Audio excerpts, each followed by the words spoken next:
Hello, welcome back to the Jet Press Podcast. My name is Justin Fried, and I'm joined, as always, by my good friend, Mike Luciano. Mike, it is Combine Week. We got report cards have just come out, and the Jets did not score particularly well. And I got some background. Hold on. All right. Yeah, how you doing, buddy? What's going on? I'm doing pretty good. Hopefully those sound issues that have been plaguing Justin Fried subside, because it sounded like he was in a submarine for a period of time. Was that happening for the whole time? Yeah. All right, is it better now? Yeah, now it's fine. So let's move past that, and let's just, before Justin's microphone explodes and we get into all this still fairly busy week, because there's now links to who the Jets are going to draft. That's starting to come out. We can look at the Combine. We're going to look at how much Woody Johnson sucks, which is always fertile ground for Jets fans and Jets content creators. We just got a real Christmas in February present on that front. We'll take a look at all that. Of course, you know where to find us on YouTube. So if you want to support the stream on YouTube, that helps. Subscribing, that helps. Joining the membership for 99 cents and get priority replies, that helps. If you want to give us a super chat, that is never expected, always appreciated. And for the audio guys, you can find us on Apple, Google, Spotify, Overcast, wherever we get your podcasts. We are on all the major platforms. So now, Justin, we will head into it's mock draft season. Yes, it is. Mock draft season. The Jets are in number 7, which is a good spot because there's about 10 different things that could happen at number 7. One of them that's got some steam lately, and we briefly touched on this during last week's quarterback tier list thing, is Shedeur Sanders, because the top half of the draft is starting to solidify. There's the top 3 of Abdul Carter, Cam Ward, Travis Hunter. That's going to be the top 3. We don't know who's going to take who, but it seems like that's solidifying. The Raiders seem very active in getting veteran quarterbacks. They've been linked to Sam Darnold. They've been linked to Matthew Stafford. The Giants also have 2. It's looking more and more likely than ever that there's a chance Shedeur Sanders will be there at 7. And Mel Kiper, I think, threw some more gasoline on this fire when he had Shedeur going to the Jets in his recent NFL mock draft. We've touched on Shedeur recently when we were talking about all the basically the top 4 of the quarterbacks, being him, Cam Ward, Jackson Dart, Jalen Milroe. And the idea of taking him at 7, I had kind of conflicting feelings on it. And most of my hesitation is not because of Shedeur as a player.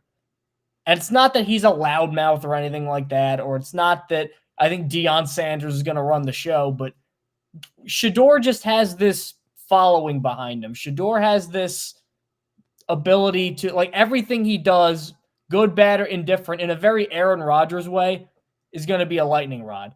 And Aaron Rodgers got to the point where even if he did just regular things that people didn't care about, good example, the minicamp thing, pretty much every single person you have talked to with the Jets, every single source said, I don't care what happened this year, not a single solitary soul cares one iota about the whole mandatory minicamp thing. Nobody cares about that total media fabrication thing.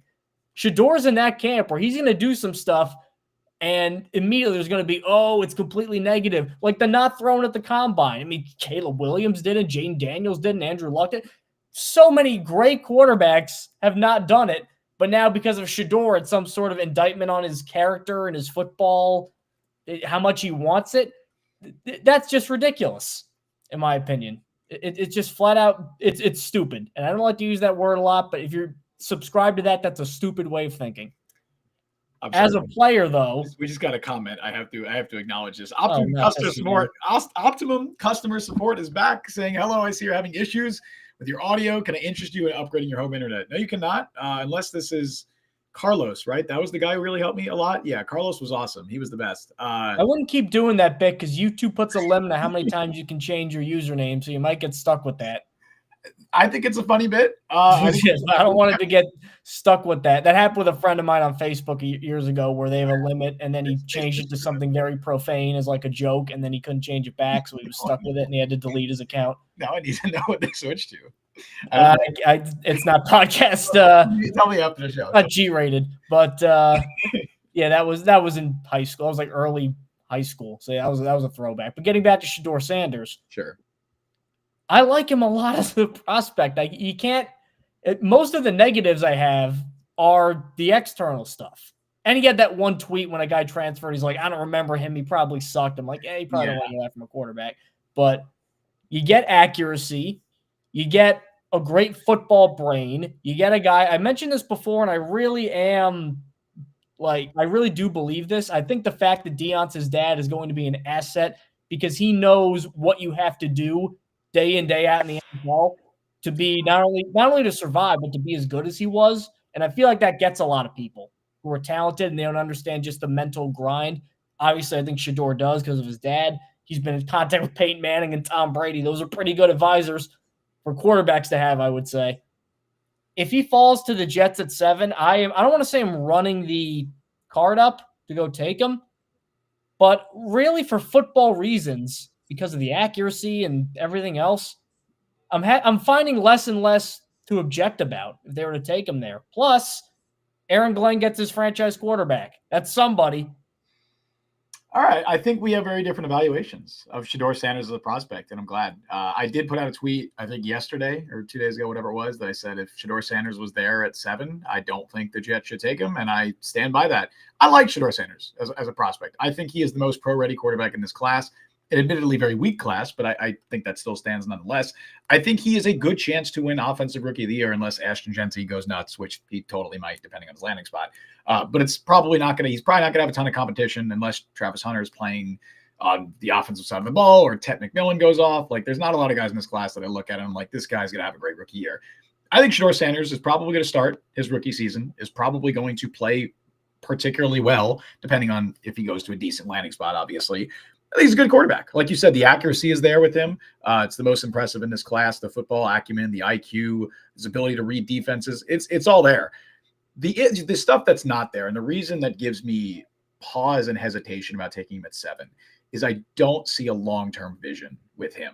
I don't see a top 5 quarterback ceiling. I don't know if I see a top 10 quarterback ceiling. And if that's the case, it's really difficult for me to justify taking that quarterback in the top 10 picks of an NFL draft.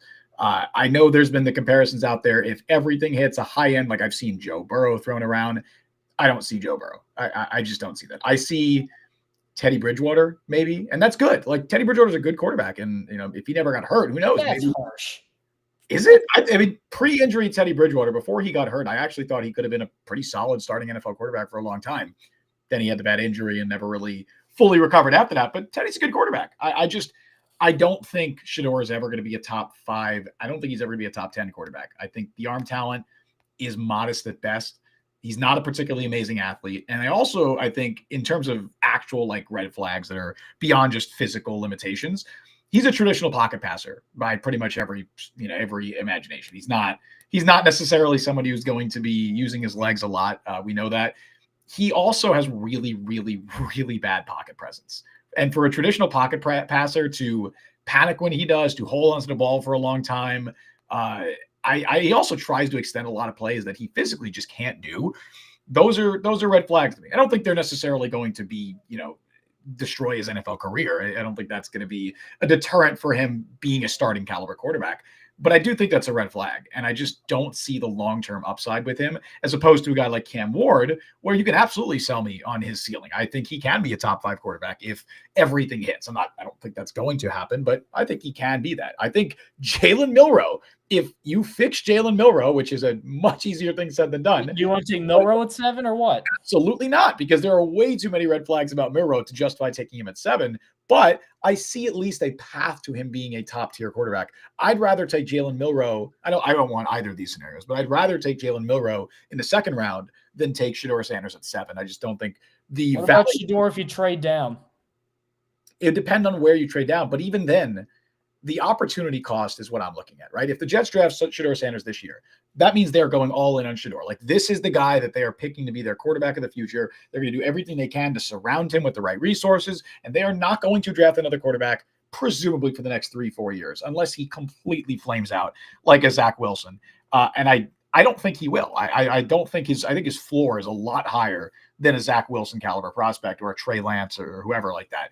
So I think they're going to build around Shedeur Sanders, which means they don't take another quarterback 2026, 2027, 2028. They roll with Shedeur.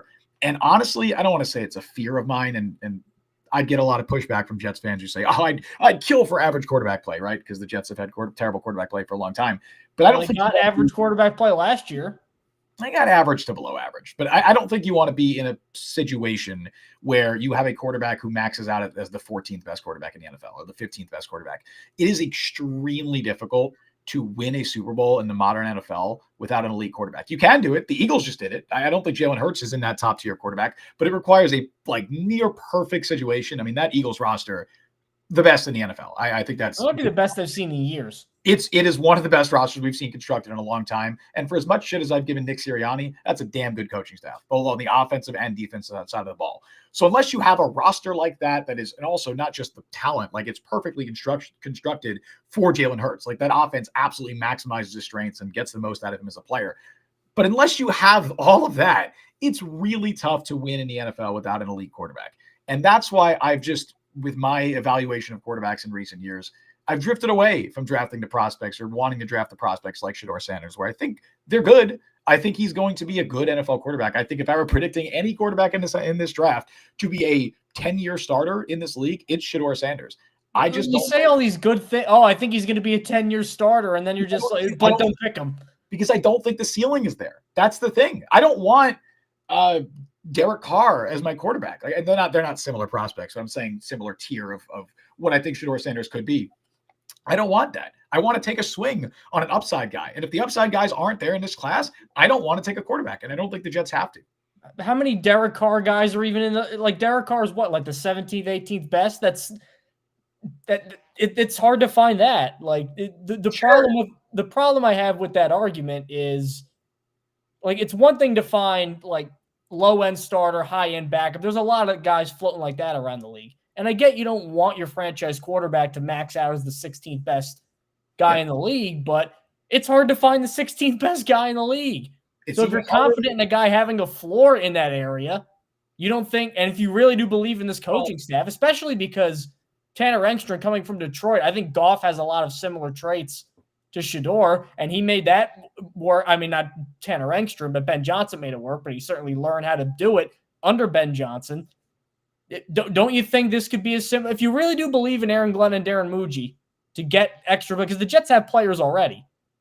If you believe in them to supplement them, and you think Shedeur has a floor and can be a 10-year starter, I mean that seems, if he's more of a sure thing than a Milroe or a Dart, or hell, the Jets went for upside with Zach Wilson, didn't they? Well, he was an upside guy. I don't think he was like a low-end floor, a high-end floor kind of guy. He was a boomer bust. Yeah, so why it seems almost like they need to change their philosophy and said, all right, let's go for a little bit more of a baseline guy. Because the last couple times they went with the upside guy, it didn't work out. Well, for starters, I don't think Shedeur Sanders' floor is the 16th best quarterback in the NFL. I'm saying that I think there's absolutely a world where he's not a starting caliber quarterback and he just doesn't fix his issues. I think that's every quarterback. Yeah, exactly. That's what I'm saying. I don't think he's like a sure thing, definitely going to be a good starter for a long time. I just think he has the most potential, or not the most potential. He has the best odds of anybody in this class to be probably a long-term starter, but I just don't think the ceiling is there with him. And I think, again, like that's what matters the most to me. And on the Zach Wilson point, right? Or I'll bring up this, right? Look at the Patriots and when they drafted Mac Jones back in 2021. Mac Jones was not seen as a particularly high ceiling prospect. But remember, after that first season, he made the Pro Bowl as a rookie. He was second in the running for Offensive Rookie of the Year. There was a lot of hype around him winning it that year. There was, it was a lot of optimism around a Mac Jones.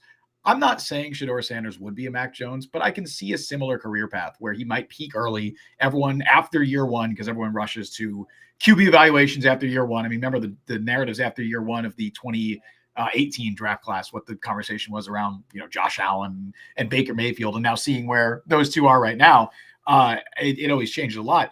I could see a scenario where Shedeur Sanders might peak early. Everyone's like, oh, he's clearly better. Cam Ward, Cam Ward turned the ball over a lot. He's really struggling. And I see a lot of people praising Shedeur Sanders. And then fast forward 3 years from now, from that point, Sanders is kind of, he's taken a few steps back, and he's kind of the 20th-ish best quarterback in the NFL. I just don't think that's a guy you want to take with a top 10 pick. For as much as I like Shedeur Sanders, and I think he can be a good quarterback, I don't see the long-term vision with him. I feel like you're getting hung up on top 10 pick though. Like, well, anywhere. Honestly, again, even if they trade down, because the opportunity cost of drafting Shedeur Sanders means that you are not going to draft another quarterback for the next few years. And that has to be considered with this. I don't think in this draft class, unless you get Cam Ward falls to 7, which I don't think he's going to, and I don't think they're going to give up the assets required to move up and draft him. I don't think there's a quarterback in this draft class that I want to spend significant assets on. Yeah, if Shedeur was there in like day 2 or whatever, which he's not going to be, but if he was there on day 2, yeah, I'd take him. Absolutely. You're not as committed to that guy. Maybe he can be something good for you, and maybe he starts early in his career, but you're not investing a ton into him. You're not completely committed to him. Whereas if you take a guy in the top 10, you are saying, okay, this is the guy that we're going to build around for the next few years, and we are not drafting another quarterback. This is the guy we're going all in on. And I think that is the part that I'm hung up on more than like, oh, they're using a top 10 pick on him. I would. Shedeur is a tough eval though, just because the things you mentioned. I just see. I see the floor with him being just a lot lower, but again, because I think he might rub some people the wrong way. That too, and that's ignoring I haven't talked about any of the off-field stuff, which some of it is not his fault. I don't want to say off-field stuff like he's got. Everybody says he's like a nice guy and stuff like that. He's very brash, I think, is the way to do it, and yes. It could be tough bringing that sort of mindset into a locker room who is beaten down because of the whole Rodgers thing, and B, a lot of these guys have already seen the hotshot rookie coming in trying to do things his way, and it failed miserably with Wilson. Now, Wilson, I think, was a little bit more it seemed like, I guess, passive-aggressive kind of thing, because people did not like him. Even outside of the play, people didn't seem to like Zach Wilson in that locker room. I don't think they hated him, but he didn't. I think he rubbed some people the wrong way. Yeah. Like, I think part of his background being, what it was, and kind of coming in, not that he was handed stuff on a silver platter, but I think he was kind of. Yeah, I think people gave him a starting job as quarterback coach. Yeah, I don't think they're going to do that with Shedeur. I think that it's a better situation for Shedeur to come into than Zach Wilson had there. And I think, honestly, I don't want to just like go hindsight's 2020 and stuff like that, because people liked Wilson as a prospect. 100 times out of 100, I'll say Zach Wilson was a good quarterback prospect out of BYU. But I'm looking at my eval for Wilson. I'm looking at Sanders. Like, Wilson's better, but it's not cavernous. Like, they're both first-round players. And Shedeur, I think, actually, I know he's not mobile, but you look at the traits that all the great quarterbacks have. It's being cerebral. It's being accurate. It's what he's going to get a better offensive line so he won't get sacked 50 times. He basically had one really good playmaker on offense, Travis Hunter, who, as good as Travis Hunter is, they had the worst running game of any Power 5 team last 2 years, if you combine it. The offensive line outside of one guy, I know Shedeur hurt it holding the ball a lot, but they didn't do him any favors, especially that first year in Colorado. Mm. I think now he's going to get an offensive line and Aaron Glenn and NFL coaching and Breece Hall and Garrett Wilson. I think the best is yet to come for him. Because I think in Colorado, it was basically just him and his dad doing whatever they wanted.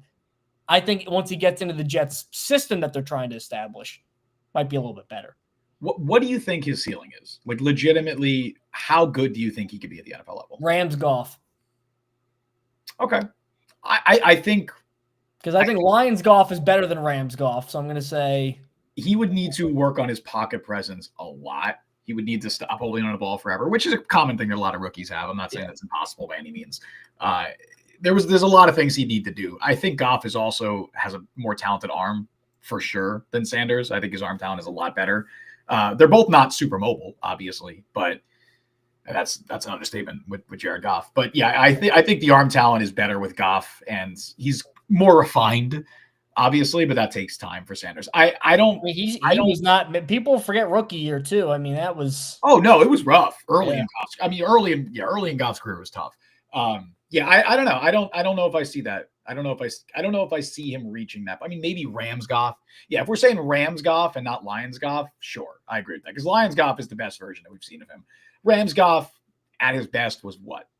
Was he a top 15 quarterback at his best? He did get to a Super Bowl and threw for like 5,000 yards one year almost. So. Yeah, but how much of that was him? And I mean, I guess one of those years, he's probably a top 15 quarterback. But, I mean, he was pretty good immediately in Detroit. It can't all be Sean McVay. No. Detroit. Look, I think the Detroit version of Goff is the best we've seen. But yeah, I don't know. I think I could see him get to that point if everything goes right. But is that really the ceiling you want? Like, do you want Rams Jared Goff as the best version of the quarterback that you're going to build around? Like, I don't. But I mean, they also got to a Super Bowl with Rams Jared Goff, so you could, in theory, win games with that. Oh, this is a question that's going to get me torn apart. I know it, because the question from Garrett is. Oh no! And this is a very complicated answer. Count me and Sanders. It's a very complicated answer, right? Because again, we have to look at opportunity cost here. The opportunity cost of the Jets signing Kirk Cousins, which does not sound feasible, by the way, at this point. It sounds like the Falcons want to keep him, which it sounds like Atlanta's playing hardball and they want to keep him. Whatever, man. If they want to keep him, go for it. But assuming they were to get rid of him and assuming he would sign for the veteran minimum, the opportunity cost of the Jets signing Cousins isn't much. And realistically, this applies to any quarterback the Jets sign this offseason, unless they draft a guy in the first round. It really, in my opinion, it is not a super consequential discussion to talk about who the Jets quarterback is going to be this year. It matters for this year, but moving forward, it's really not going to matter in most cases. I don't think the Jets starting quarterback this year is likely to be their starting quarterback in 2026, 2027. And that's what I would say for the Kirk Cousins aspect of that, where they sign Cousins and he stinks. Oh, well, he's not great and they paid the veteran minimum. They're not going all in on him. He's not even probably guaranteed a starting job. It's not the end of the world. If they draft Sanders, they are committing to Sanders for the next 4 years. I would say minimum 3 to 4 years, right? Unless he completely flops. If that pick doesn't work out, you've not only wasted those 3-4 years, you've wasted this regime because they're probably getting fired. So you could also waste the regime by just kicking the quarterback can down the road and going, I don't like this guy. I don't like this guy. No, I'm not saying to do that. If they just saying do it for 1 year, aren't you? Correct, because this quarterback class is garbage and they pick 7th overall. And they're trying to rebuild their financial situation and rebuild their draft assets. This is not the year, in my opinion, to take a quarterback. I'm not saying next year will be the best year to draft the quarterback, but it'll be better. I am very confident that next year we'll have a better quarterback market. Drew Waller, Arch Manning. If Arch comes out, Garrett Nussmeier from LSU. Oh, I forgot. Yeah, Nussmeier. Yeah. Yeah, there's going to be potentially guys, and it's too early to say that. Like, I'm not going to sit here and say the 2026 quarterback class is definitely going to be great. I don't know, but I will say that Drew Aller, somebody who is definitely or almost definitely going to be in that class, would be in contention for the number 1 pick if he came out this year. I was about to say hypothetical before you go on to our next thing. If he came out this year, would you take Aller at 7? Yes, absolutely. Well, I'd consider it. I would 100% prefer him at 7 over Sanders, because I think the upside is there with him. I think if he hits, you nailed it. Like you have a franchise quarterback, an elite quarterback. I don't know if he will hit, but I'd prefer to take a swing on someone like that than a Shedeur Sanders, who I don't think the ceiling is there. I just don't. I guess you could have said that about Wilson. I'd upside swing and then. The ceiling was absolutely there with Zach Wilson. Yeah, I know, but I'm saying, like, you could say that again of I'm taking another big upside swing, and then that gets Aaron Glenn fired. Yeah, and you could also have said that about the Patrick Mahomes versus Josh Rosen debate, where the upside was clearly there at Mahomes and it wasn't with Rosen. And guess what? They were different classes, weren't they? Rosen was 20. Yes, Rosen was like right. Rosen Allen. We'll do the Rosen Allen debate. Right? Oh yeah. And 2018. Go back, rewind to 2018, Justin. I was much higher on Josh Rosen than I was Josh Allen. And look, and that was not a controversial take at the time. A lot of people agreed, because then when I was evaluating quarterbacks as a silly little, was I 20 years old, 21 years old, I was looking at it and I'm like, Josh Rosen, he has this base level skill set that I think his floor, I mean, this was clearly a wrong evaluation, but I think his floor was pretty high because the accuracy is there with him. He's a very cerebral quarterback. He doesn't have the physical upside of Josh Allen, but I'm more confident that he's going to hit than Josh Allen. That was the take at the time, and I don't think that was a controversial take. I think not even trying to be funny. What happened to him? I don't know. He just everything he was good at in college, he didn't do in the NFL. It was weird. Like he had a strong arm. The NFL, he didn't. He avoided turnovers in college. NFL, he didn't. It was weird. That was not a controversial take at the time, but I've used drafts like that to change the way that I look at quarterbacks and the way I evaluate quarterback prospects, where I don't care if you take a swing on a Zach Wilson and they completely bust, which Zach Wilson did. It's okay. Like, that they busted in 2 years, 3 years, you can move on. You're going to take another swing and you keep swinging until you get a great quarterback. The Jets. I guess the thing is though, but before we move on, I know this is going on. This is a good conversation. Joe Douglas got uncommon longevity. He did with the Jets for how bad he was. Most GMs, I think, around the league, especially, Tom Telesco got 1 year with the Rangers. You can't build a team in 1 year. Like most GMs, if you have a pick number 2 overall and it busts as thoroughly as Wilson does, a lot of them don't get second chances. For sure. And absolutely, you're absolutely correct. Yeah, like the idea of you can get 2 or 3 cracks at it. It's like I don't know if you can. I don't know if Darren Muji can get 2 or 3. No, you're right. Most regimes don't. Most regimes get 1 crack at drafting a rookie quarterback if their team is in a position to do so, and if that quarterback busts, they're usually out. That's generally how it goes. That's why if you're taking Shedeur Sanders, you have to be very confident that he's going to develop into a franchise quarterback. And I'm not saying franchise quarterback is like, oh, he's going to stick around for 6 years, was Kirk Cousins ever a franchise quarterback at the Vikings? I don't think so. I think he was a very good quarterback. And I don't think Sanders in most outcomes of his career will be as good as Kirk Cousins was with the Vikings. I don't know if that's a controversial take, but for as much as I think he can be a good quarterback for a long time, I don't think in most outcomes of his career, he is better than Kirk Cousins, because Kirk Cousins at his peak with the Vikings was a top 10 quarterback, was a back end top 10 quarterback, probably in that 9 to 12 range, I'd say at his peak. Garrett asked a quick question, really quick, because I know we're talking about Shedeur for a while, but this is a very interesting discussion. He said if we draft Sanders, he start over Tyrod, I think they'd compete for the starting job, and I think there'd be a really good chance that he would probably win the starting job. I think it'll be like a Jacoby Brissett, Drake May thing where they put him out there, maybe like whatever their bye week is, week 7 or 8, then they put him in there. Tyrod stubs his toe or something, and then 2 weeks in, Sanders is starting. Or the plan is to play Tyrod the whole year, and then he gets hurt because he always gets hurt. And then that's what I mean. Like he's gonna he'll slip on some ice or something in August, and I don't know how that. What happened with the Chargers? He punctured his lung. The doctor accidentally punctured his lung. I think he had a rib injury, and then they punctured his lung. How do you even do that? There's phone in here. How do you do that? I have no idea. But yeah, that's my Shedeur Sanders take. People are giving me shit for it because I don't think he's a bad prospect by any means. I like Shedeur Sanders. I think he's I think he can be a good quarterback in the NFL. I guess it's you trying to justify it where you're like, I think he'll be good and I'll say a bunch of good things, but I still wouldn't take him. Yeah, because it's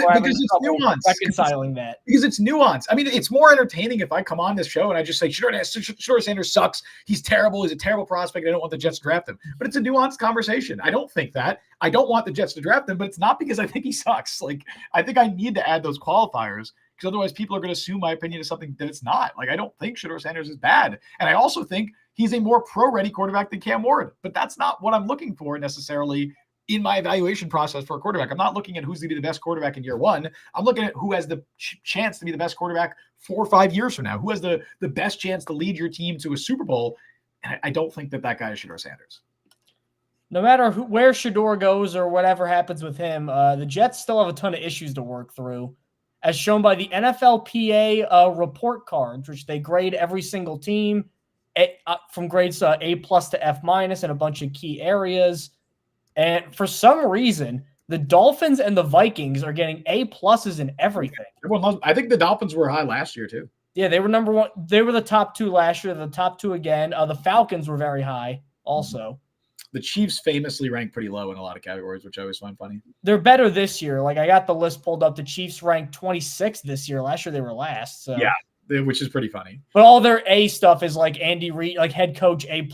Yep. For Andy Reid. They just ate The owner, Clark Hunt. Whenever I say his name, I have to. Yeah, you got to say that. Be careful. But the Jets ranked 29th out of 32 teams in their overall grade. And they weight these things differently. Mm-hmm. But they were 29th. The only teams worse were the Browns at 30, who the famously well-run Cleveland Browns. The Patriots at 31, who are lately, I've mentioned this before, but Tom Brady, I think since Brady left, Robert Kraft is not running a very functional operation over there. No. I think we were deprived of some really funny hijinks by Brady and Belichick covering everything up. Brady definitely covered for a lot of Patriots malpractice over the years. Brady and Belichick basically did everything. So when he left, then everything got even worse.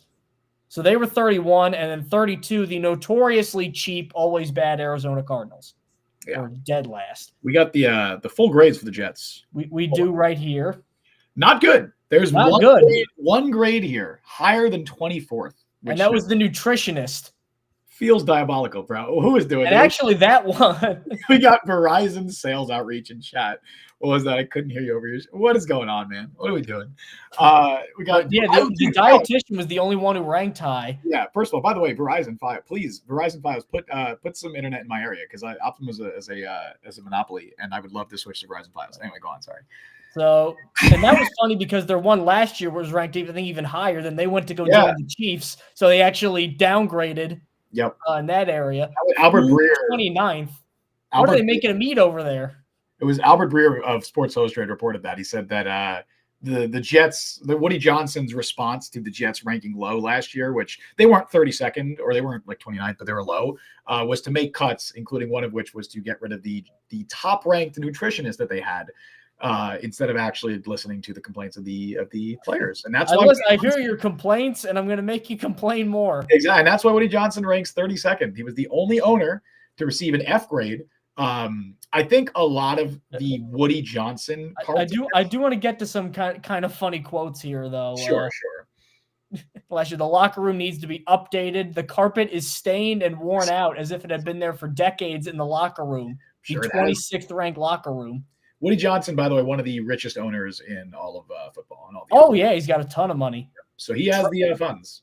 The training staff, 29th out of 32 teams with a C grade. Multiple players expressed concern about the training staff's lack of attention to their needs. Yep. That's no good. Right. Strength coach, they got a B and they were still 29th. How do you screw up the strength coach? Well, it seems like everyone kind of likes – most teams have good strength coaches. That's what that tells me. Every team, I think, on that report card, or the majority of them, had pretty high grades. So even though it's 29th, they're B. That's not bad. Did you see the Bengals got F- in food and treatment of families? I'm like, what are they eating? Maggots over there? I didn't know F- was a thing. I thought it was. And they're still higher than the Jets. They ranked higher than the Jets. Yeah.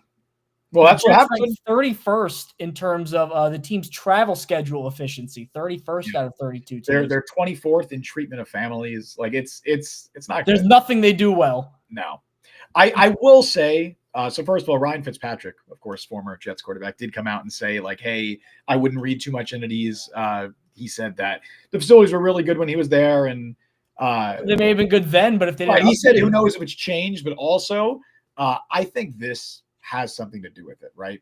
Where Jets players were clearly very mad with the organization last year. I think the Robert Saleh firing is what turned a lot of the players who were, there were already a lot of players who probably did not like Woody Johnson, but I think that officially did it for a lot of players because Robert Saleh was beloved in that locker room, and firing him in the fashion that they did with him being escorted out of the building and all that. 2-3 off two after a 2 and the playoff teams. Right after a 2-3 start, it felt extremely impulsive and short-sighted, which it was. Again, we don't need to rehash the Robert Saleh discussion, but I think that rubbed a lot of players the wrong way. On top of, hey, it probably doesn't go over well with players when you have your son using the locker room as a hangout place. And interrupting team meetings and giving your out teenage son, mind you. Yeah, your teenage son, and giving out the game balls to players of his choice. I don't think that sits well with players.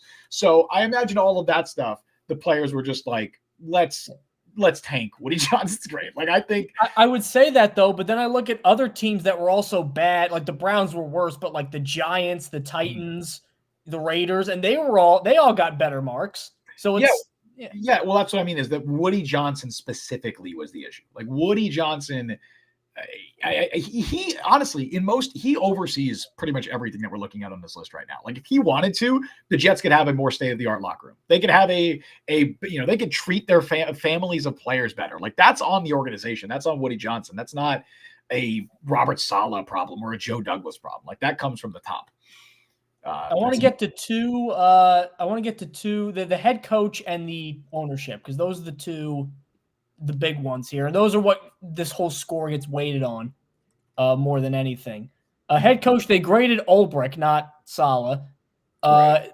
He ranked 26th out of 32. 82% felt that he was efficient with their time, and they felt he was 20th out of 32nd in terms of being moderately receptive to locker room feedback on the team needs, which is surprising to me because we both said Adam Gase level bad coach, but it seems like he was trying and was just in over his skis, just couldn't handle it. It seems like that's the consensus here. Yeah, he was liked. Jeff Ulbrich was liked by the players, but it's just because you're liked doesn't mean you're a good coach. But yeah, I'm not surprised to see that his grade isn't awful, even if he ranks 24th or whatever it was. And then ownership, F, 32 out of 30, the only F grade among owners. There were a couple D minuses, but the only F grade, Woody Johnson. He scored a 5.58 out of 10 from Jets players, dead last in terms of perceived willingness to invest in the facilities, dead last in does not contribute to a positive team culture, and 31st out of 32nd in players feeling that he is somewhat committed to building a competitive team, which that's the only thing I'll take objection with. I do think Woody Johnson wants the Jets to win. This is not like Bob Nutting in Pittsburgh with the Pirate where like they call him bottom line Bob and he only cares about money. Like it's not like this is just cash in a bank for him. He wants the Jets to win. He just doesn't know how to make it win. And then when you're a rich guy who has done nothing but win all his life, even though he was born on third base and thinks he had a triple, you get impulsive when things don't go your way because everything's gone his way his entire life. So I'll push back there. It's just I think he's just an idiot and he wants to win, but he's just incapable of doing it. There was another quote from Breer here. Where is it? Here we go. Yeah. The lowest owner score for contributing to a positive team culture dropped from a B- last year. Yeah. So he was actually middle of the pack last year, Woody. That was the surprising part. B-. That's what I mean, where I think everything that's happened over the last year, like that is what did it for Woody Johnson. Like not only just the Robert Saleh firing, but even I think all those reports coming out too, like they are damaging to his reputation. And the players will read that stuff too. First of all, the players experience some of the stuff that was in those reports, like the locker room, but the players also don't experience necessarily the overbearing stuff and the vetoing trades and all that. But then they see that after. And they're like, well, I don't think that's going to go over well with players, just like it doesn't go over well with fans. So I think that really tanked him this year. Kind of his reputation took a major hit over the last 12 months. Chu says, shocker, but I think Mitchell maybe there was a typo there. Frustration on the players' parts. They graded the training facilities low, and I've always heard their facilities are top notch. Max Mitchell. What's Max Mitchell frustrated about? What's going on? but there's something there. I think that part of it is just everybody was pissed off the entire year. I definitely think that's low. But also, like I mentioned earlier, other teams were just as bad, if not worse, and they didn't grade as poorly as the Jets. I think some of it was players wanting to send a message to ownership, to the organization, and be like, well, we are really upset with how this is going and how the organization is run and the structure of everything. And we want to send a message to the ownership, to Woody Johnson, and say, hey, we're not happy with this. And so they were pretty harsh with a lot of these grades. And look, we're not in the locker room. We can't say for us, but I definitely think that it seems fair, at least from the outsider's point of view. I can't have many gripes about this. And all you can do is hope that Aaron Glenn and Darren Muji can do enough to change a culture that is clearly broken from the top down. And, look, last month, literally a month ago, Woody Johnson said, I need to be a better owner. So hopefully he sticks true to his word, stops meddling, which is why he didn't meddle in the early days of Joe Douglas. I mean, he wasn't even around. He meddles if he'll give you time, and then if you start losing, he meddles. Right. And so let's hope that he doesn't do that now. But I don't have high expectations. And again, the problem is, like, I don't want my owner to be so disengaged they don't know what's going on with the team, and that's just cash in a bank. I don't want that. But I also don't want Woody's son doing Madden trades to pick guys. Like, there's a middle ground here. Donnie said, realistically, this likely means nothing. I think it means something for certain teams. I don't think it means much when the Chiefs are ranked low because everyone knows the Chiefs are a winning organization. And ultimately, you got to think about what players want, right? Players are going to want to play for the Chiefs because they want to play with Patrick Mahomes. They want to play under a head coach who, even though other grades were poor, Andy Reid obviously graded out very highly. I think he was an A+.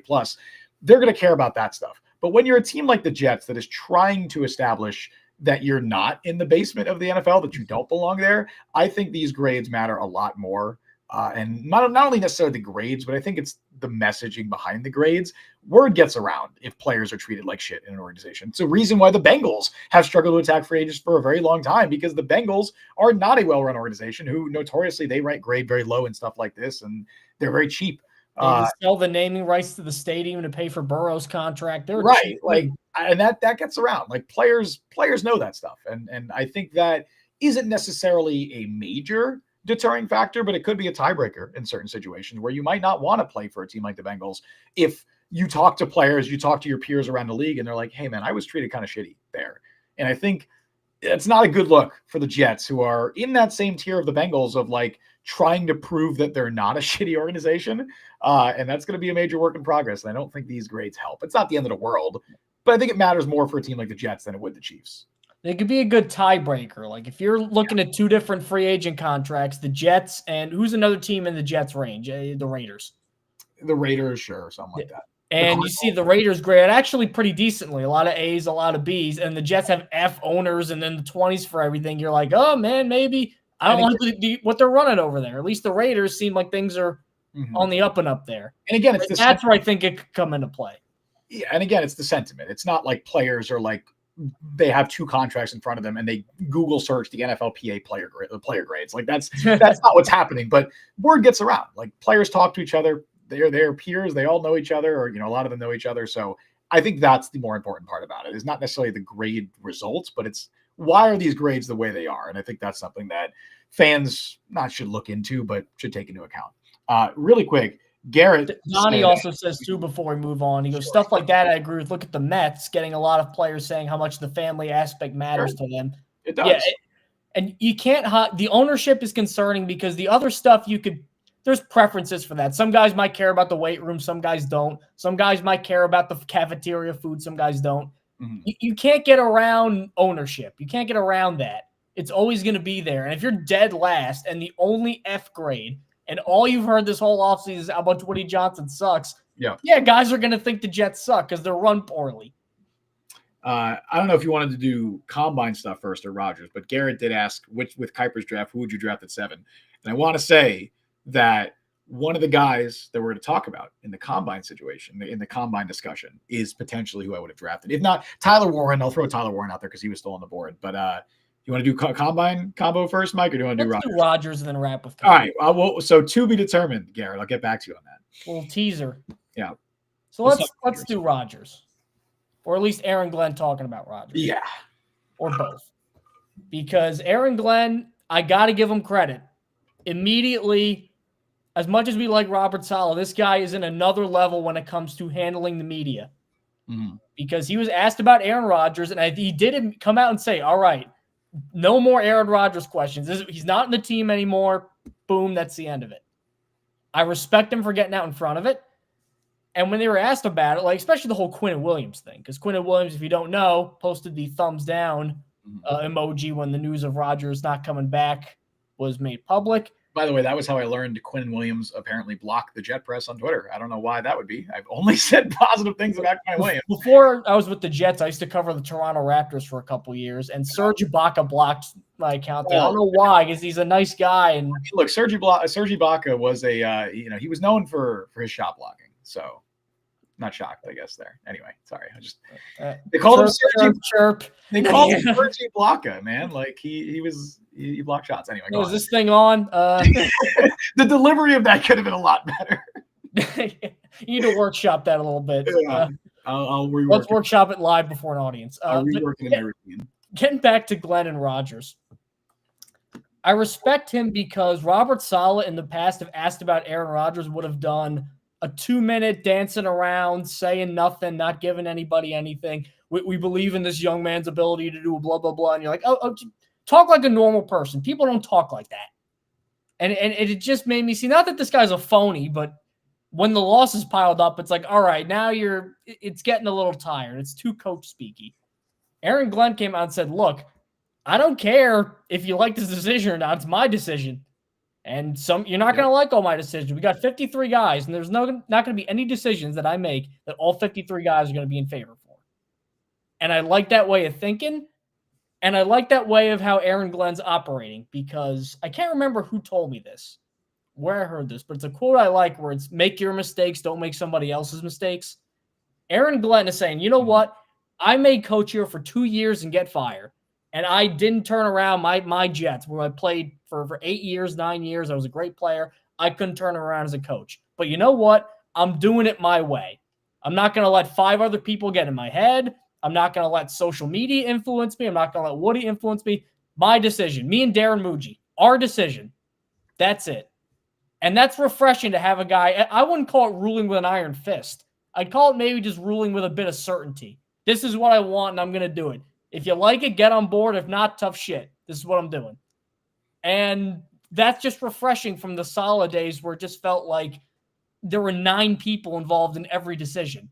And sometimes Saleh would get overruled by people, because for everything they had to do, they'd ask him and Hackett and Rodgers and Woody and the Bobs and Joe Douglas. And it was too many cooks in the kitchen. Aaron Glenn and Darren Muji, downsizing a little bit. They're saying, all right, I'm doing this.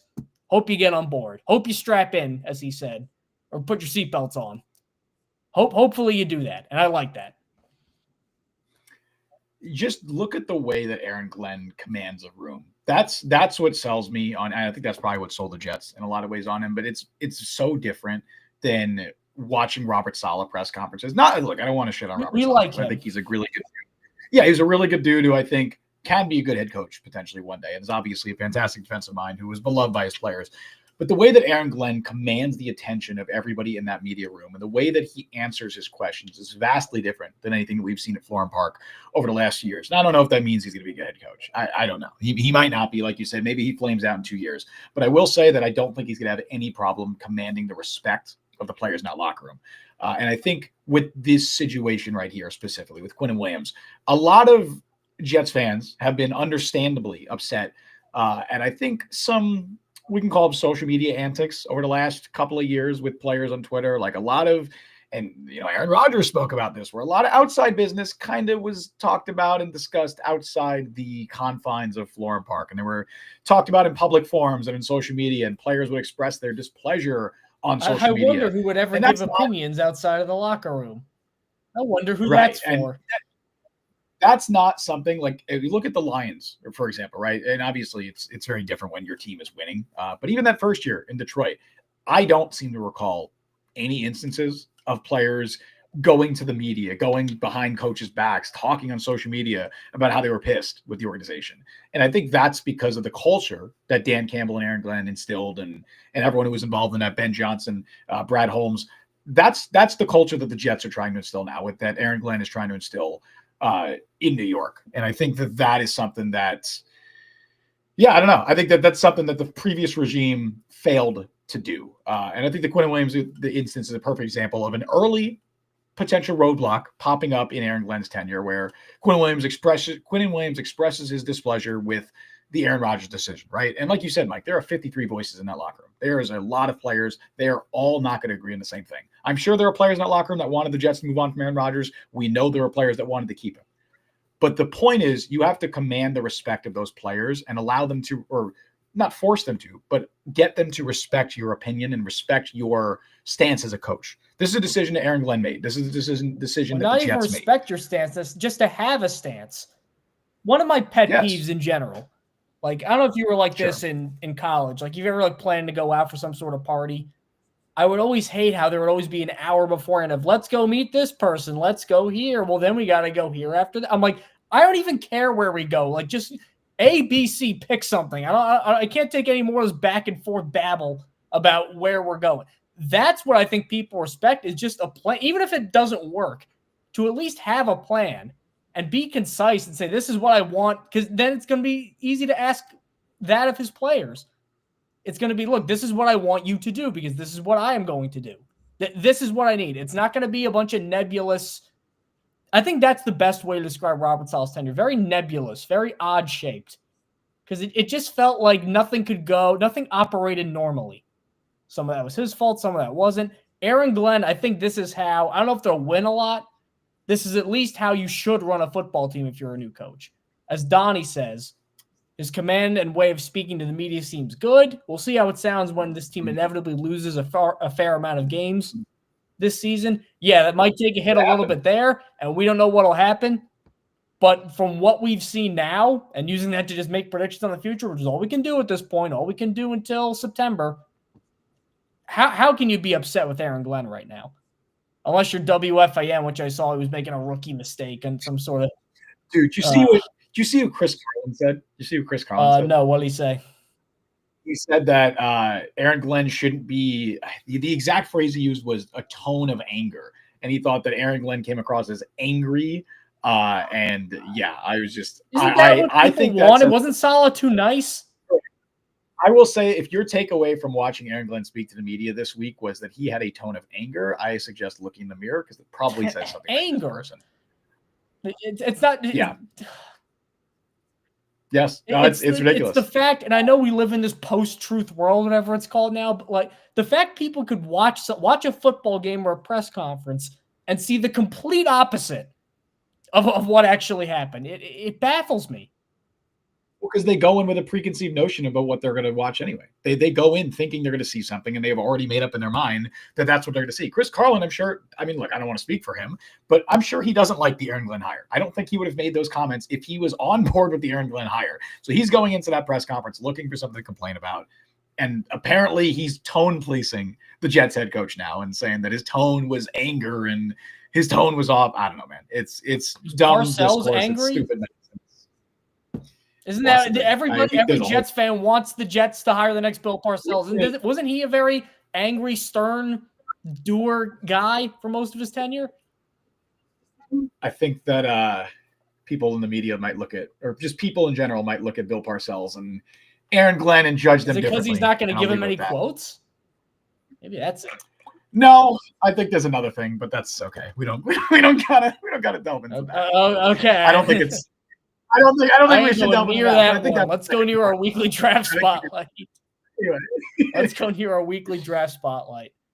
We are going to take a look at guys to watch at the combine. And one guy, sure. I'm gonna go say this right now. I don't think the Jets should take this guy in the first or second round because that'll be too rich. Okay. But they have a third round pick. And this guy is good enough where I want them to maybe even move up in the third round because I really believe in this guy.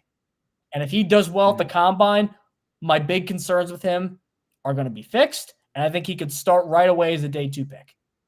Very optimistic on this guy. Get to know this name. Lathan Ransom from Ohio State. Okay. He is, I would call him a Jamal Adams clone, but a good Jamal Adams clone. Jamal Adams was when he was good, not Seahawks Jamal Adams. Yeah. In that he has concerns about kind of his quickness and his coverage skills, and he's a safety. So that's concerning. I get that because he's just not the most fluid, explosive athlete out there. But if he tests well and he shows, look, I got speed, I got coverage skills, I got quickness, super smart guy, played his best against the best competition because Ohio State won the national championship, and that's when he really turned it on was later in the year when he had to go through the playoff.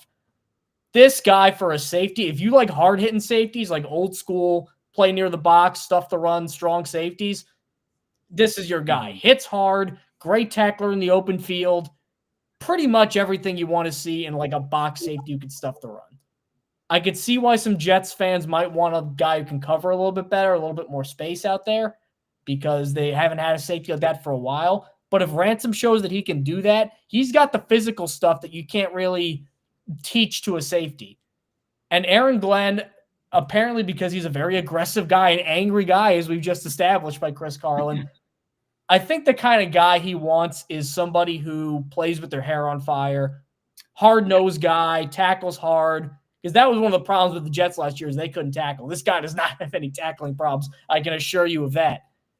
I'm just excited about the fit with the Jets because I'm excited about the fit with Aaron Glenn. Like if Aaron Glenn, who was a very small cornerback, he was like 5'9", 180. If he was like 6'1", 210, which is what Ransom is listed at, I feel like they play the same way. And I feel like Glenn could see a lot of himself in Lathan Ransom. That's why he's one of my ideal round 3 day 2 targets for the Jets, if he blows it away at the combine. Yeah, I got to look into him more. I told you before we did the show, I haven't really looked at him much. I haven't looked a ton at this safety class. One of the box safety, this is not going to be my guy that I talk about. One of the box safeties that I like is Nick Amanwari. He has a chance probably to go round 1. Honestly, I don't think he should. I've seen him skyrocket up draft boards. I don't think he should, but he's a different kind of box safety because he's massive. He's like 6'4", 225. Like he is huge. So that's that's always a little bit in a way. It is. That's kind of the comp as Cam Chancellor. I don't know if he's going to be Cam Chancellor, but that's stylistically who he plays like. And one of the deep safeties that I like, Andrew Makuba from Texas. I like his upside is more. He's a very different style safety, more of a free safety cover guy. A little small though for a safety. What is he? 6'1"? A little small for a safety. Was he 6 foot 190, something like that? 6'1", 190. I think he's in the 180s. He's listed at 6 foot 190. That's a lie. He's in the 180s. You also get the ball skills with him too. He had 5 picks last year, but yeah, I mean, I'm going on about safety. A couple of them were on deflections though. He did have a great one against Michigan though, where he was just leaping up and one-handed it. He's a borderline day 2, day 3 guy, I think. But I wouldn't mind. I mean, I'm not saying pick him at 7. One guy, however, that I don't know if this is a controversial take because it's February 26th. I don't know how many people have said this, but Garrett earlier asked, where was this question? I got to pull it up. He asked me who I would take in that Mel Kiper mock where he had the Jets drafting Shedeur Sanders. I would not draft Shedeur Sanders at 7. A couple of guys who are still on the board that I think Jets fans would normally consider. Tyler Warren was still there. I think he went 9 in that mock draft. Warren, I think, is number 2 on my hypothetical big board. Yeah, I'd be very happy with Tyler Warren. Mason Graham is number 1. I honestly might agree with that one too. But yeah, I mean, unless Abdul Carter or whoever. I'm not even kidding. You have Travis Hunter. Right, realistically. Of course, you're taking Travis Hunter. Correct. If any of the top 3 prospects fall, you're taking them at 7. But yeah, I think Warren makes a lot of sense. One guy who is still available, who's actually falling down a lot of mock drafts, is Tet McMillan. He was taken, I think, 22nd in that mock, which is crazy to me. Like, I feel like I'm not as high on Tet McMillan as some people. I don't think he's by any means an elite wide receiver prospect, but he's better than I think he went behind. Who did he go behind in that draft? He went behind a couple other wide receivers. I mean, I like Emeka Ibuka. I might like Ibuka around the same as McMillan. And he didn't go. I just finished my Ibuka eval. I like Ibuka better than Luther Burden, but I think they're both Luther Burden. Guys. I agree. I like both those guys. I'm not a big Luther Burden fan. Actually, I like him, but Luther Burden's like Malachi Corley in that you got to go to a team that uses him right. Yeah. And if he doesn't, then it could be a very Malachi Corley thing where they're like, well, what's 100%. Going on here? 100%. He actually, unless you count Travis Hunter as a wide receiver, he had 2 wide receivers going in this mock, which feels low. I feel like we're going to get either Burden, Matthew Golden, whoever going in round 1. But anyway, I'm beating around the bush here. If not Tyler Warren, if not Tet McMillan, one guy I think Jets fans should keep an eye on, and I mocked him in a recent mock draft that I did. This was more a trade down option. Armand Membu of Missouri. I think Membu makes more sense as a trade down option, but I would not be shocked if come April, Membu is the first offensive lineman taken off the board. And I know that's pretty surprising take right now, but I think Membu has been really climbing up draft boards a lot. I know, Mike, you're not quite as high on him as I am, but he's been climbing up draft boards a lot over the last 2 months, over the last month even. I don't think there's a clear consensus top offensive lineman, top offensive tackle in this class. Maybe it's Will Campbell, right? Maybe Kelvin Banks is in that conversation. I don't think either of those guys are a lock to go in the top 10. I mean, you're to see some mocks up there. Kiper has Campbell going forward to the Patriots. That's probably his ceiling. I don't think he'd go higher than that. I think there's a chance that Membu could be the first offensive lineman off the board. Now, the question with Membu that a lot of teams will have is he a guard or is he a tackle? He played right tackle at Missouri, was a 3-year starter or 2.5-year starter at right tackle for the Tigers. There's a lot of teams or a lot of scouts who think he's probably better fit at guard at the NFL. He's only 6'3", doesn't have ideal length, but his arms were measured at 34 inches, that meets the prerequisite that most teams are looking for. That was at the Shrine Bowl or the Senior Bowl. We'll see what happens at the Combine, and that's kind of why I'm talking about him here, because I think at the Combine, if he measures in well, because there are instances where the arm length or different testing is different at the Senior Bowl versus the combine, and teams usually take the combine measurements more seriously. If he measures in the same arm length and he tests well, and teams get a look at him and they say this guy could be a tackle, I think he's a top 15 pick. I don't want to say a top 15 lock, but I think he is very solidified as probably a top 15 pick in this class. And I would not be shocked at all if he went 7. For the record, Mel Kiper in this mock has him going 13 to the Dolphins, so it's not that far off. And I think he's climbing up draft boards pretty quickly. I'd like him for the Jets. It doesn't sound like Morgan Moses is going to be back. Your offensive line is already good, but in a draft class like this, unless you can get one of those blue chip talents, which, I count Mason Graham as a blue chip talent. I probably would prefer a Tyler Warren over Armand Membu.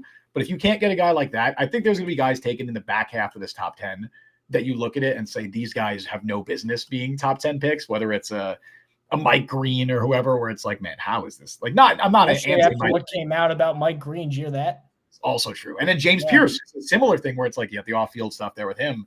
Oh, I missed that. What happened with Pierce? Not like the same kind of stuff as Mike Green, but a lot of people saying like, hey, he was not particularly well liked in the Tennessee locker room. I forget exactly. I don't want to misquote it, but there was a report or a couple reports that came out about that. But I think Membu could be one of those guys who surprisingly sneaks into the back half of the top 10. And I think the Jets make a lot of sense because even though the opposite line is good, you have a situation where Elijah Vera Tucker is not on a long-term deal. We don't know what his future is. I think the Jets are going to want to extend him, but they don't have to do that this offseason. John Simpson played well last year, but he'll be on an expiring contract, and you might need to extend him. It makes sense to bring another good young offensive lineman into the room. Even if it's not your biggest need, you do need a starting right tackle, and I would not mind Membu being that guy if the Jets believe he can be a right tackle at the NFL level. I mean, he's barely in my top 5 tackles right now. Oh man, I think you're too low on him. I really. Campbell Banks or everybody's 1-2. Josh Simmons 3 if the medicals are fine. That the thing is, Simmons, I wouldn't be shocked if he falls out of round 1 because of the medicals. Like the combine's gonna be huge for him to see what. Josh Connerly too from Oregon. You're Connerly ahead of Membu? I would say so. Better athlete. I disagree. Yeah, but I feel like Membu is so rock solid with his fundamentals. Also really strong. And also, again, very versatile. Like I know the Jets have they have 4 of their starting 5 offensive linemen right now. It's very much an AVT situation where I think Membu could play 4 of the 5 offensive line positions. Well, he hasn't though. I don't know if I'd want him at left tackle. He could play guard. I'm very confident he could play guard at the next level. And I think he could play right. I think he can too. I think that's where he's better off, but I mean, that's again, you're converting another guy. We saw Fashanu at right tackle. I don't know if I love. Well, I don't think Fashanu was nearly as versatile of a prospect as Membu. Fashanu was a left tackle. That's to quote Mekhi Becton. He is a left tackle. Okay. Plus, if you just take these units and you rank them like best to worst, offensive line might be near the top. I'm not drafting for need with Membu necessarily, although you need a right tackle. That's not necessarily what I'm looking for. I don't think that's a top need for the Jets going into the draft. But I just with this draft class, I'm trying to take the best players that are available. Like I know it's a very tried and true. Like it's a what do you call it? Like that's been said a lot. But I think in this case, especially in a draft like this, where I don't see a ton of top end talent in the top 10 of the draft, I'm taking guys I like, and I really like Armand Membu, and I think he could slot in well for the Jets. I like him a lot more than you do. Brian Glick, draft a right tackle and a quality swing tackle, run a 6 O-line formation and run it more. I mean, look, the Lions. The O-line's fine, guy. Again, this is going to drive me. Maybe that's why too, because it's going to lend credence to this. The offensive line sucks now. Right, it's good. It doesn't though. It's good. And I don't agree. Like I don't. Morgan Moses back. That's all 5 of their starters. It's hilarious. Every time I post a mock draft to Facebook, every single comment is pretty much, unless I draft like this most recent draft, I had Membu going in the first. People are like, finally. But every mock is like, we need O-line. Where's all the O-line? And I'm like, what are you watching? I feel like that's who's bad on the Jets. Who's the worst Jets offensive lineman? Well, of the 4 of the 5 starters, right? If you're not counting, because we don't know who the right tackle is going to be, but of those 4, if count Moses. Fashanu is Moses would be the worst. I think Fashanu, and he's still pretty good. Yeah, and he is good. And even if you don't count Moses, I think currently Fashanu, but like obviously Fashanu, you hope is going to be a long-term answer, and he wasn't. And he looked good last year too. And he did look good. Yeah. So no, I don't. I don't have that stance. I just think that it makes sense. He's a good player. I wouldn't say he's my top pick at 7, but I wouldn't be shocked if he goes a little bit higher than you think he's going to go.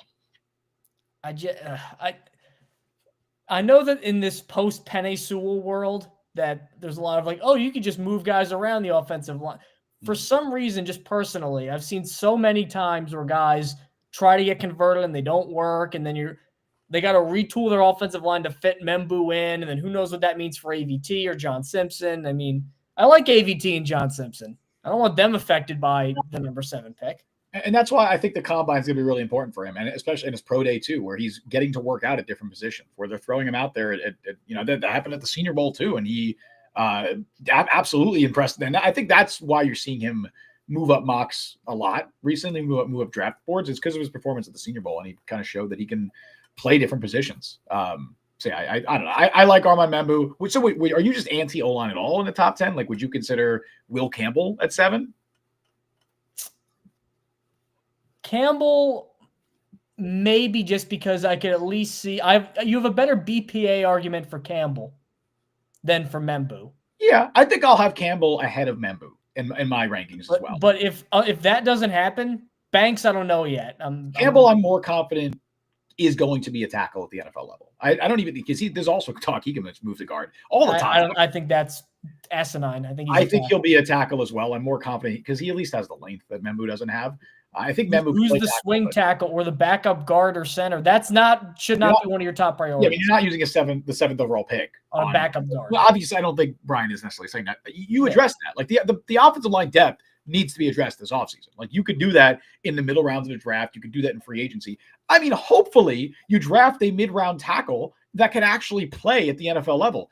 I wouldn't hate that. I know that's a foreign concept to Jets fans because we've seen Max Mitchell and Carter Warren and God knows who else. But there was a time when the Jets could have drafted. You remember, like, I mean, is it too much to ask for an Ode Abushi? Like, and that's crazy. Brian Winters, a 3rd-round pick who was a decent starting guard for a while.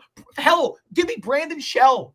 I like was Matt Slauson a Jets pick? I don't think he was, right? He was a 6th-round pick, Matt Slauson, I'm pretty sure. I thought he was somewhere else, and then he came to the Jets. He was I believe he was in the Sanchez draft. I think it was 2009. Was Sanchez? They only had 4 players in that draft. It was Sanchez, Sean Green, Matt Slauson, and then somebody in the 7th round who I'm forgetting. It might have been. Was it?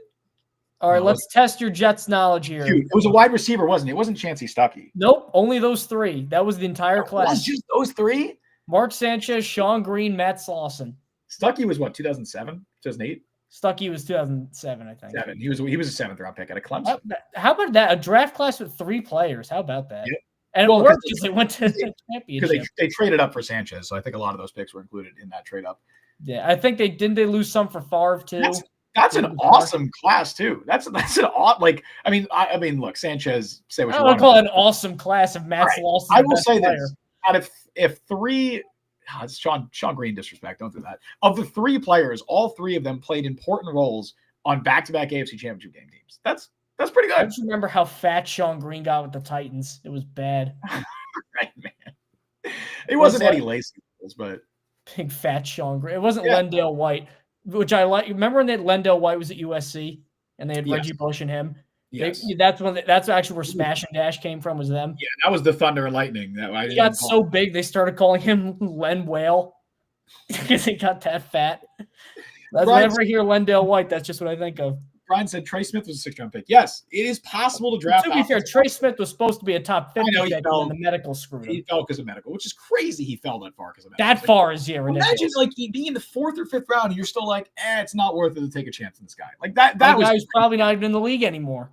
Yeah, like that was crazy to me. Let's see who the Jets took that year instead of Trey Smith. Well, that was what, 2022? I think that was 2020. I think he was a COVID draft guy. Wait, it was 2020. It was 21. 21. So, I mean, that was the Zach Wilson draft. Oh, they drafted Hamza Nasruddin right around that time, I think.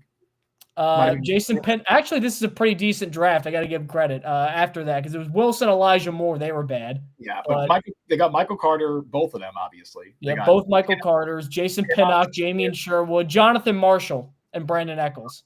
I always thought Jonathan Marshall looked good in the preseason.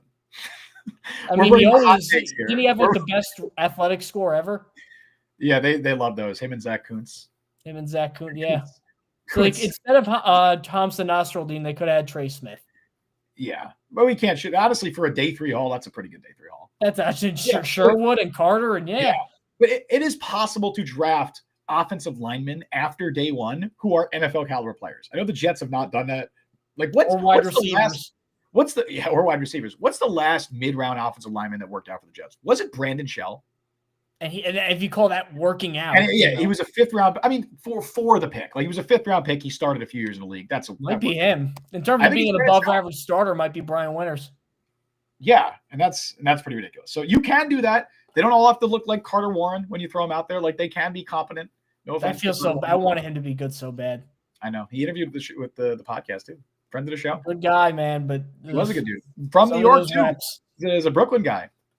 Sad. Yeah, him and Abanikanda from the same school, and neither of them. I know. Both neither of them.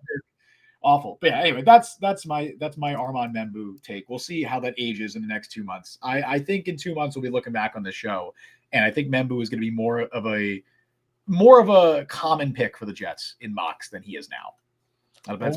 Let's check back in on our next Jets show, which will be next Wednesday. Thank you guys for tuning into this one. As always, you know where to find us on YouTube at the Jet Press and all the audio stuff. Apple Podcast, Spotify, Google Podcasts, wherever you get your podcasts. We are there. Justin, any final thoughts on what has been another classic Jets offseason where everybody's making fun of us so far? No, not really. Dead last winner. We should do our own report. We should do our I don't know.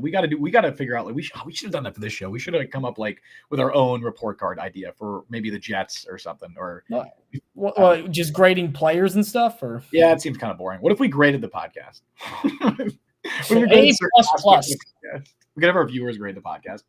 No, that's actually terrible. Except for that one guy where it made me freak out. I remember the Jets were playing the Chargers when Zach Wilson was really being bad. Like, oh, he got sacked 9 times. And then I just got up from my chair and screamed and ran away. I'm like, I can't take this anymore. I don't remember that. I think I blacked that out. I think that was the Chargers Monday night game during the Rodgers Achilles year. Yeah. And they were like, tough. Zach Wilson's getting sacked a lot. I'm like, because he sucks. And then other than that guy, everybody else is A+. I can't wait to see what quarterback discourse we're going to have next year because I'm sure it's going to be just as frustrating. Oh, God forbid Rodgers is good. Oh, God forbid Rodgers is good and the Jets goes to the Rams and starts winning honestly, again. As much as I want the Jets to sign Justin Fields, just the discourse around him is going to be so bad because there's going to be so many fans. Sacked 6 times, offensive line sucks. Especially if Rodgers, but then also especially if Rodgers is doing well if he plays somewhere next year, which we didn't even get to talk about that. He's going to take some shot at the Jets. Like, it's funny what happens when you have a good owner or something. I'm like, no. He'll go on McAfee, say shit like that, and McAfee will be laughing with him and doing laughing in his freaking sleeveless shirt. Was he goofy? I hate that. I hate the fake accent he puts on for stuff that he says program on purpose. Yeah. Look, I'm a wrestling fan and he does commentary for but you don't need to be famous you're famous. Stop trying too hard. People know who you are. He does commentary for wrestling, so I watch him quite a bit and I know he's called SmackDown Smackdown. I don't hate McAfee like some people do, but it can be annoying. Anyway, we're rambling at this point, which is usually what we do at the end of shows. Until next time, thank you all for listening to the show, for joining us on the show today. You can follow Mike on Twitter at @MikeLuciano. Follow me on Twitter at Justin T. Fried. Follow the Jet Press at the Jet Press. Download the Jet Press podcast wherever your podcast. Check us out on YouTube. Subscribe, hit the notification bell. You can also become a member today. It is 99 cents. It is a great way to support the show, and you get your comments prioritized in the chat. We stream live every Wednesday at 3 p.m. Eastern Time. Thank you all for listening to Jet Press Podcast. I've been Justin Fried. That's Mike Luciano. I'm going to go take a nap because I'm very tired. I don't know if you've noticed this show, but I've been very tired. But until next week, let's hope our boss doesn't hear that part of the show. That's all right. I got most of my work done for today. But anyway, we'll be back next week. We'll see you guys next week. See you guys next week.